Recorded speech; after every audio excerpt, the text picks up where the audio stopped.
Welcome to Scorched Earth and a general reading for the sign of Gemini, Sun, Moon or Ascendant for the month of February 2025. I hope you are well. I'm using the Wild Unknown for you today. Before we begin, if the reading resonates with you and you'd like to go a little bit deeper, there will be an extended that you can access at the end. That is via one of the links in the description box. I can't remember which one it is. It's either the first or the second. Please be aware that we are moving away from Vimeo because we don't like Vimeo anymore. So there will be a different link there than the one that you're accustomed to.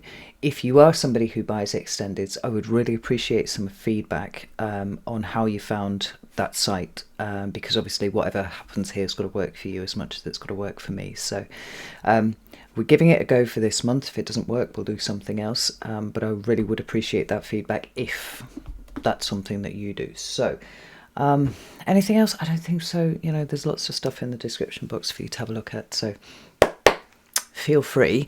But let's flip this around and see what's going on with you. Could I have 3 cards for Gemini, please? Oh, here we are. We have the Ten of Swords. Interesting. That's Sun in Gemini right there. Is it on its side? Is it upright? I'm not sure. Let's see what else we've got. Current energy, please. For Gemini, we have 2 cards. Ooh, I like this. 7 of Pentacles and Ace of Pentacles. And what's coming towards Gemini, please? For, thank you, February. Oh, we have Justice. And we have the Knight of Swords hiding behind it. There you are, Gemini, right there. We have the Queen of Wands sitting at the bottom of the deck, and I like that as an energy, actually, generally speaking. Quite a big fan of the Queen of Wands. This is very much in alignment with something fairly notable that's happening in that will affect your astrology, particularly Gemini. It'll affect everybody's actually, but specifically you, because Jupiter's been in retrograde for some time now. I can't remember when it went into retrograde, but it actually stations direct on the 4th of February, something like that. And obviously Jupiter is in your sign now. There's a lot that is eyebrow worthy about the astrology of the next few months, but Jupiter moving forwards feels like it will be a very nice thing indeed, and it probably will feel even more blessed when it's in the sign of Cancer, which is where it'll go after it'll leave your sign, and that's happening late spring or early summer, something like that. Either way though, wherever Jupiter is, there is expansion. And when Jupiter stations direct and starts moving forwards, we can see things beginning to expand in a way that should feel like a nice counterpoint to the other rather objectionable astrology that we've got going on at the same time. Is objectionable the right word? Probably not. Certainly eyebrow worthy though. Should we go with that? I think so. So to see the Ace of Pentacles and this 10 here, which is representing an end of some sort anyway, but it's an interesting one. We'll pull some clarifiers in a second to have a proper look at that. We have initiation of something new, and then we have, I think, an alignment to something that is of a higher order of being for you, Gemini, than you've experienced up until recently. Because the Queen of Wands represents the sign of Aries, we've certainly got some thought as to a new start of some sort that's going on here. For me, the Queens help you understand whatever suit they represent, right? They're really about getting into the meat and bones of why we do what we do. What are our motivations? What are our drives? That kind of thing. There seems to be an awful lot aligning here for you, and I'm really happy to see that. So let's get some clarifiers out, and then we'll dig in a little further and see what's going on. So about 10 of Swords, please. Whoa. Okay, so we have the 6 of Wands, we have the 8 of Pentacles, and what do we have here? Oh, Ace of Cups, beautiful. 7 of Pentacles and Ace of Pentacles. Oh, got 10s abound. All right, let's have one more, please. Oh. Thank you. We've got the Page of Swords. Tell me about the Justice card and the Son of Swords, please. Thank you. There's number 1. We have the Chariot, a lovely.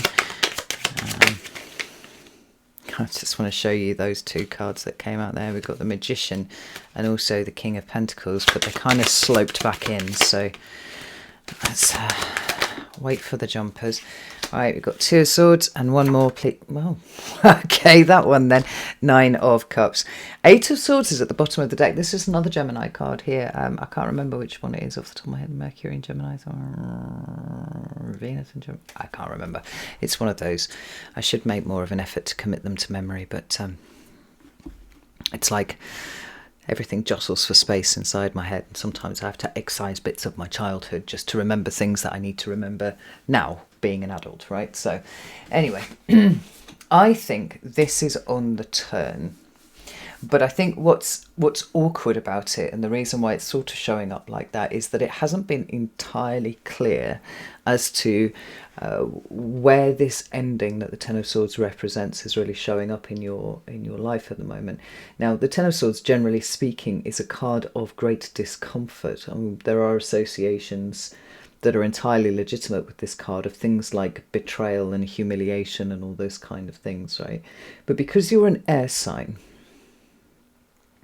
and the swords represent obviously the suit of air, but also, you know, thoughts and communications and whatnot, it's its position as the end of a cycle that I find quite interesting for you, right? So where the Ten of Swords appears, often we have something akin to a decompression that is showing up, right? Because it's where we've made space in our head, either because we realise that we have been thinking about something not necessarily the wrong way, but there's been an older version of us, right? An older iteration that's been trying to process information in the same way as it always has.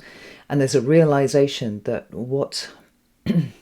where we're at now is a very different place than where we were when this particular set of thought processes was initiated, right? So the tens represent ends, always represent ends, and to some degree a completion.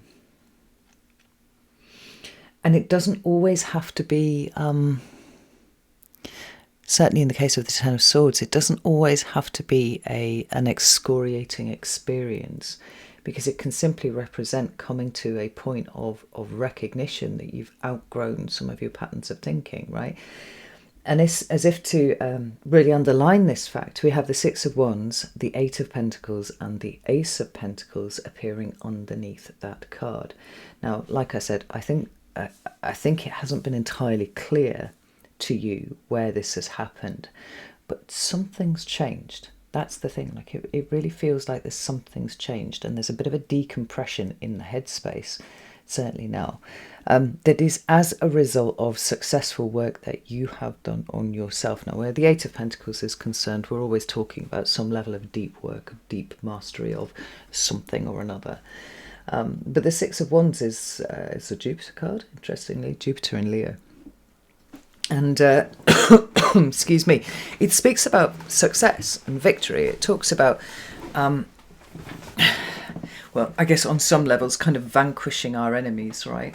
But it's the celebration that comes afterwards rather than the struggle itself.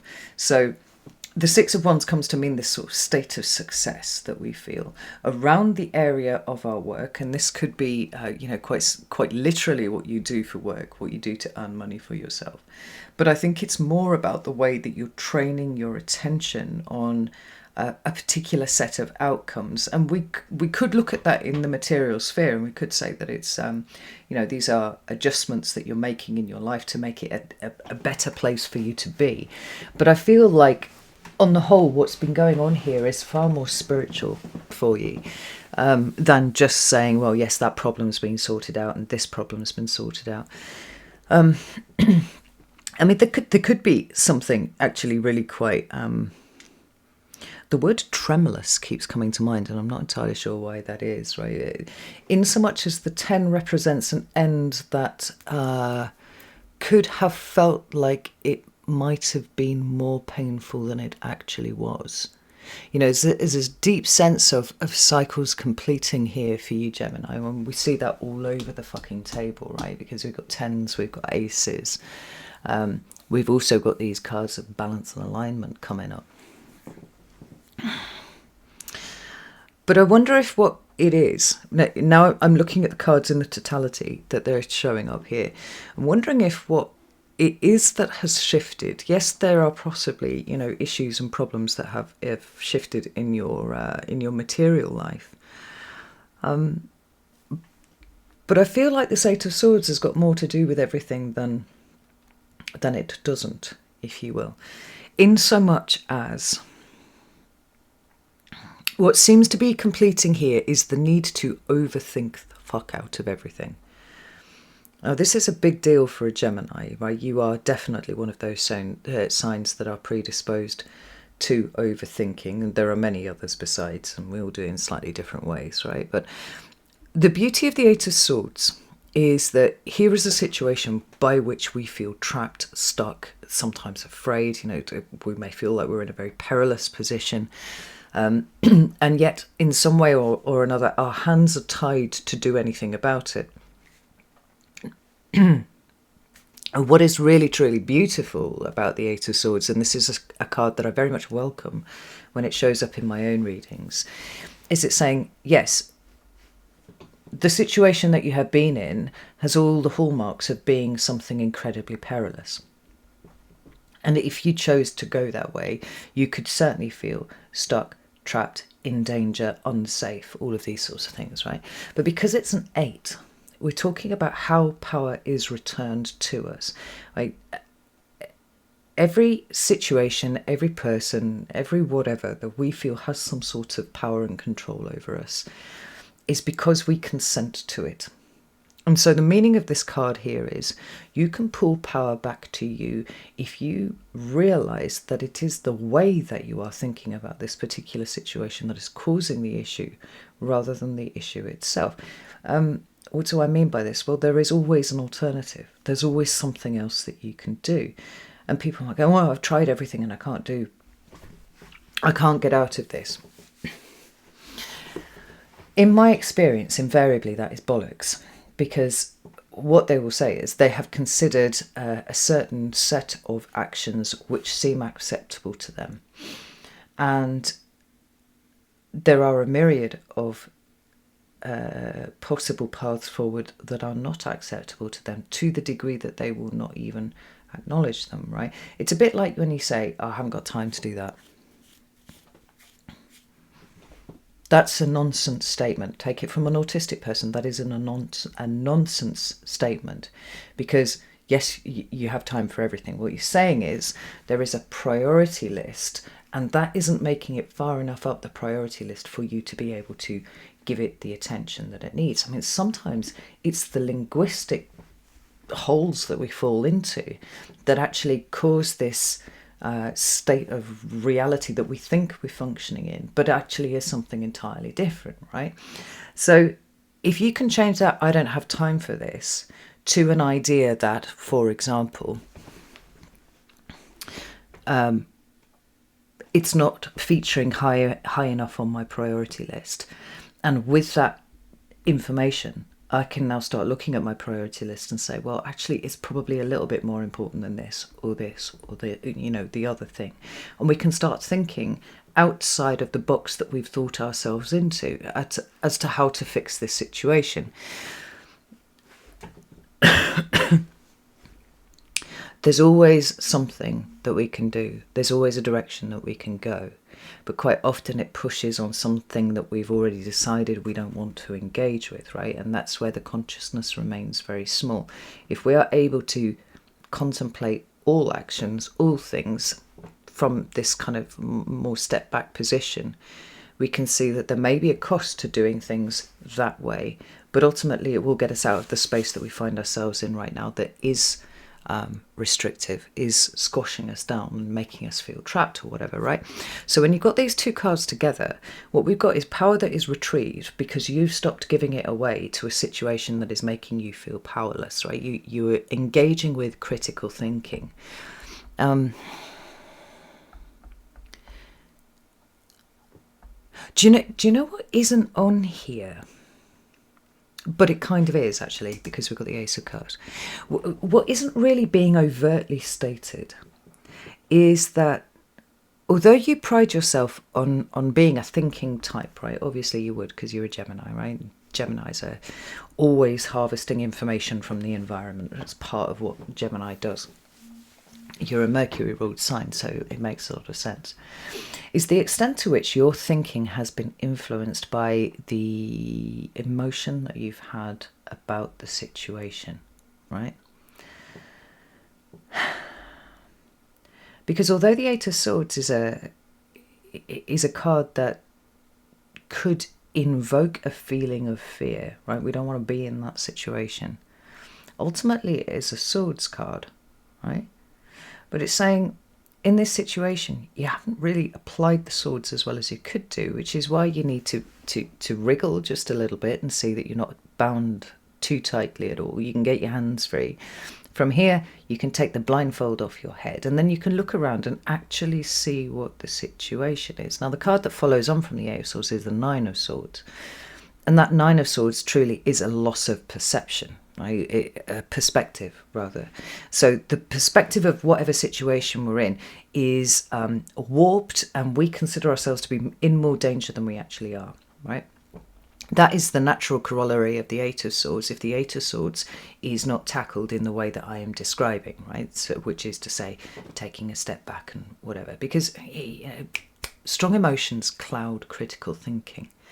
And I think whatever you've been through of late, what we're seeing is that there is something fundamentally emotional that has been driving the way that you've been thinking about things, which now seems to have been being resolved by the way that you are choosing to approach things now, right? Because what you've got here is the Mother of Wands. You've got a card that denotes action, or at least an understanding of actions and behaviours. I mean, whether this is yours or whether this is understanding other people's, it doesn't matter, because now there is movement where there was rigidity and stasis. And this can't help but feel like a victory. Like, you put in the work, Gemini, because you're worth it. You refuse to give in to fear. And this is having the effect of changing your entire mindset. Like, it could be actually giving you a very clear idea of how much more powerful you actually are than you thought you were. This is a really important lesson. Hugely important. And it's interesting because, you know, the whole world was in a year 8 last year, and so notions of power and perhaps even abuses of power would have been featuring very, very strongly. Well, you only have to look at the news and certain scandals, whether they be political or celebrity or whatever, to see how those particular themes were playing out in 2024. Now in 2025, we're in a 9-year, and this is about completions and tying things up, right? Tying up loose ends, tying up the ends of cycles, and getting ready for the new, which happens next year. That's going to be interesting, right? So whatever's happened here, whether it was happening directly in January or whether it's, you know, really started playing out this morning since you got out of bed, we're always looking at about a six week kind of what's the word that I'm looking for there, period, time frame, right, for this set of cards here. It's tying up the loose ends on something that was happening last year. That's what this seems to me. Now, when we move into your current energy, we have the Seven of Pentacles and the Ace of Pentacles, and I cannot tell you how much I love this. I adore it for you. Because although just like this card, right, this is the Eight of Pentacles, and here strictly we do have 8 Pentacles, but we're kind of breaking it down to look at it in a slightly different way, right? There's the mastery, there's where you've been working hard and, you know, achieving all of the things that we were talking about there. But here, we're breaking it down into the Seven of Pentacles and the Ace. Now, aces are incredibly powerful. In fact, some readers believe that you should exalt aces because they are too powerful to form part of the reading. I don't actually feel like that's true. No, that's a dodgy way to put it, isn't it? I don't subscribe to that notion, and I will include them in the reading. Because I think that they have something to say on that level, as well as kind of casting a light over the rest of the reading.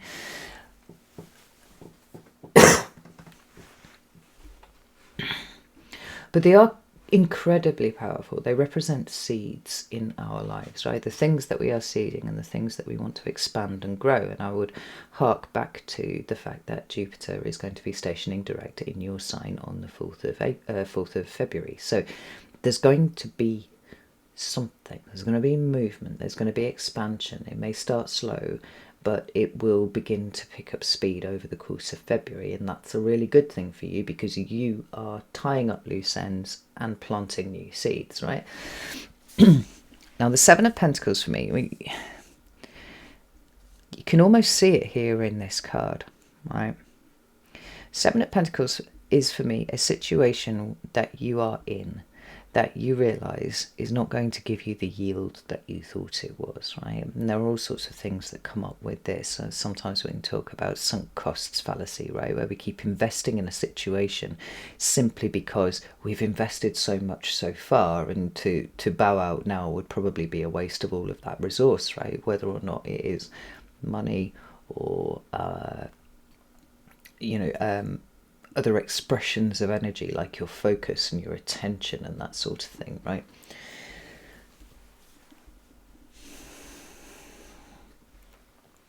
It represents a pause where you're looking around, and as it does for me, looking around at the environment and saying something here isn't quite right, something needs to change. And I think what you can see in this card is just that like this grim predictability. I don't know if it's just because I'm a fire sign or what, right? But I look at that card and it actually instills horror in me. So it's like, everything's so predictable, everything's so boring, I fucking hate it.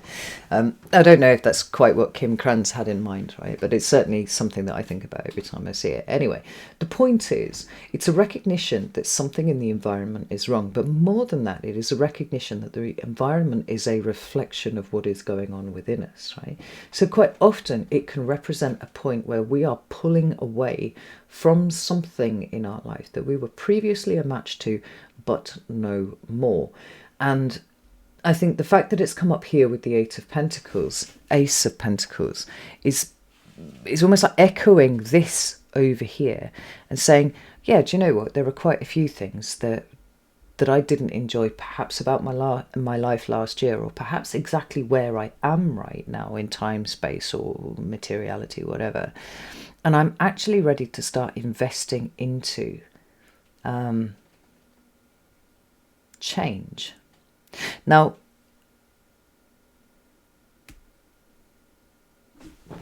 here's the thing. And I'm going to show you the cards in this deck because I think it's easier to perceive when we see it in here. I've talked about this card as indicating a sort of pause. Like, something's not right here. Something's not going to give me the yield that I want. Here it is. It's this card here. And you see we've got this dude and he's leaning on his hoe and he's looking at this. Now, it's difficult to see, but these leaves should be kind of brown a little bit, and he's looking at it going like, what the fuck, I spent so long trying to grow this and it's just not growing the way that I want to, right? Presumably there should be considerably more pentacles on that plant or some such shit, right? So he's presented with a decision that needs to be made, and the decision is going to run along the lines of, is it time to cut ties with this situation, or is it time to invest more? Invest in the way that I didn't have the capacity to do at a point previous to this. But either way, like, something needs to happen, something needs to change. Now, the reason why I'm telling you about this is because this Ace of Pentacles actually makes me feel like you're feeling or will be feeling G'd up to actually start investing more into what you've got than kind of looking around for something new. And I know I said that the Ace of Cups represents a kind of newness, and it does, but it's the potential that is available in the moment. It is the seed that you want to plant. Now, if to some degree what you got's all right, but it could be fucking better, then I do think that at this point in time, rather than trying to pull away from what you got, you're trying to look at how you can bring the colour to what you've got. You notice this big red ring in the centre of the Ace of Pentacles. It's like, now that I'm not having to work so hard on whatever this is over here, maybe I can start putting the attention and the energy where I actually want it to go. Maybe it's even the money for some of you. You know, the Ace of Pentacles sometimes can represent an opportunity to make money, some sort of opportunity to improve your material existence in some ways. And that's how it comes to mean also promotions and new jobs and possibly a new house or something like that. But I think you feel to me like you're looking around in your situation with new eyes right now, and it's like, okay, right, I've freed some stuff up, whether it's money or attention or whatever it is. I've freed some stuff up, and now I want to improve what I actually have. Now, what's interesting is that we've got the Ten of Wands and the Ten of Cups showing up here too. Both of them on their side. And what sideways cards have seemingly been indicating to me over the last few months is these are energies that are showing up, but they are not yet fully engaged, right? It's a bit like, who was I talking to? Maybe Scorpio about this the other day. When you decide to make it up. I love cooking, right? But I'm autistic as shit. So if I'm going to follow a recipe, which actually I don't very often, I quite often make up my own stuff, just sling things together and it works, you know. But if I do decide to follow a recipe, I am going to weigh everything out beforehand, and it's all going to be in neat little bowls there ready for me to, you know, fling into whatever it is I'm cooking as I go along. That means for me that I'm not going to miss something, which might happen otherwise, right? So a sideways card is a little bit like a bowl that's got your cracked eggs in it ready to go, or, you know, a particular amount of flour or a particular amount of butter or whatever it is that you're making, right? It's there, it's ready, but it's not quite ready to be thrown into the mix. I do think that this combination of cards here actually, we're waiting for that Ten of Swords to be fully present and fully realised, which I think is coming through contemplation of this before these get ready to throw themselves into the mix. Now the question is whether these cards are about to show up reversed or whether they're showing up in the upright. It's too early to say at this point because they're on the turn or they're present and not activated. They're doing something. They're drawing an end to something that's been very burdensome and very hard, and possibly something, don't know, to do with community, to do with family. It'll be different for each of you. I mean, the Ten of Cups is people coming together.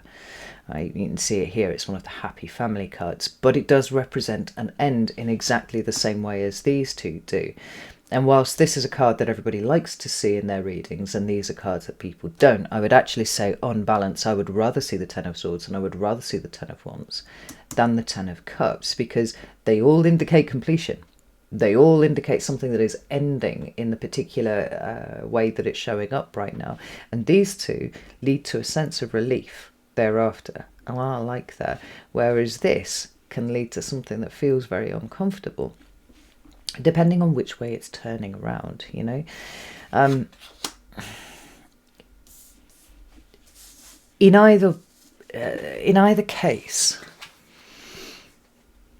if it's reversed, then it's simply a little bit delayed. It's going to take time for these two cards to end out properly, and that time isn't now, but it's certainly approaching. And if it's in there, if they're showing up in the upright, if they're on their way to turning to the upright, then quite a lot is changing. I wonder if some of what's happening here is about trust.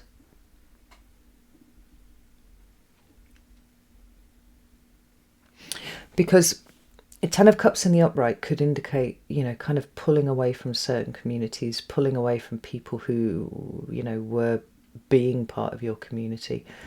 It's creating some degree of separation. For some people, it could indicate a degree of naivete, right? Where we thought it was going to be the happily ever after, but actually it just turned out to be a fuckload more work than we were really anticipating, right? And see it showing up like that. But I think the most important card here is actually this Page of Swords. Now, Page of Swords is a step before the Knight of Swords right there. And generally speaking, the Page of Swords is about gathering information. But I think because we've had this 10 appearing over here, and if there was an order that the court hierarchy followed on from the pips in the tarot, then we would certainly be going, 8, 9, 10, page, knight. This feels like a starting place, but it's a starting place that's built on what's already begun to change within your own mindset. And so the Page of Swords then is more about a kind of conscious expansion of what you think, right? Because this is an initiation card in the same way that the aces are. It's just simply not as powerful though, right? Because that's pure potential. And this is taking something that you already have and kind of moulding it and shaping it, or opening up to things being done or thought about or acquired differently than they have been before.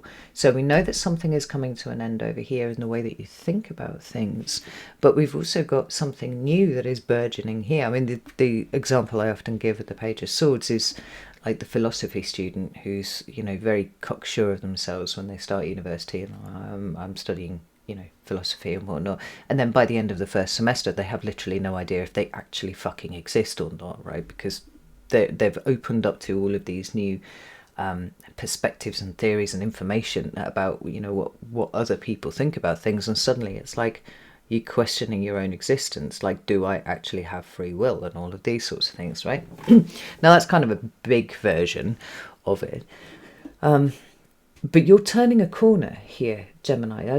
That's really, really strong. You're turning a corner here, and you seem to me to be wanting to improve something that you have. There are things that are waiting to close out, and they will close out in time. But most important is the work that you've been doing on yourself here. Now, when we come into February, and we've got the Justice card and the Son of Swords, I really, really like that, because obviously the Son of Swords, the Knight of Swords here is you.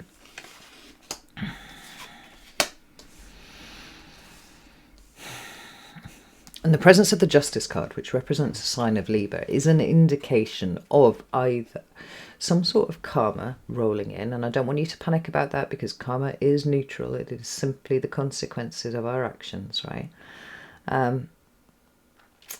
Possibly even karma being brought via you. That's an interesting way to look at that. Look at you swooping in with a sword to come and engage with justice.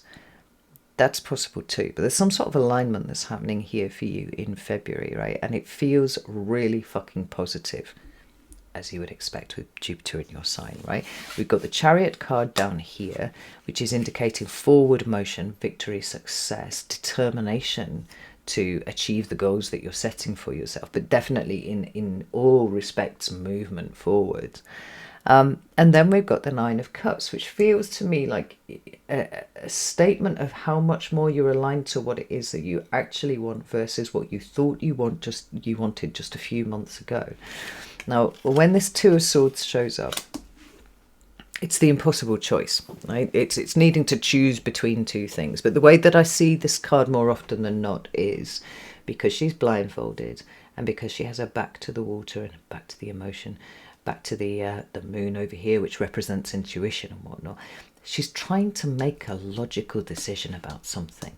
Now, do you remember right at the beginning, Gemini, where I said I felt like there was much more emotional stuff underpinning your thinking before than you were aware of?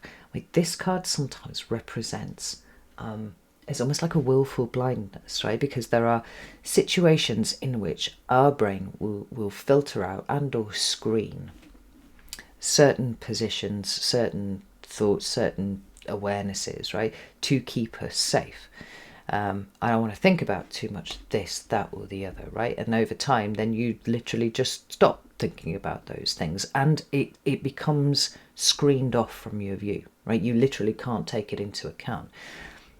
The emotion, the intuition, the things that have been sitting at your back, which you could not see, that you've been trying to make logical, reasonable, rational decisions about.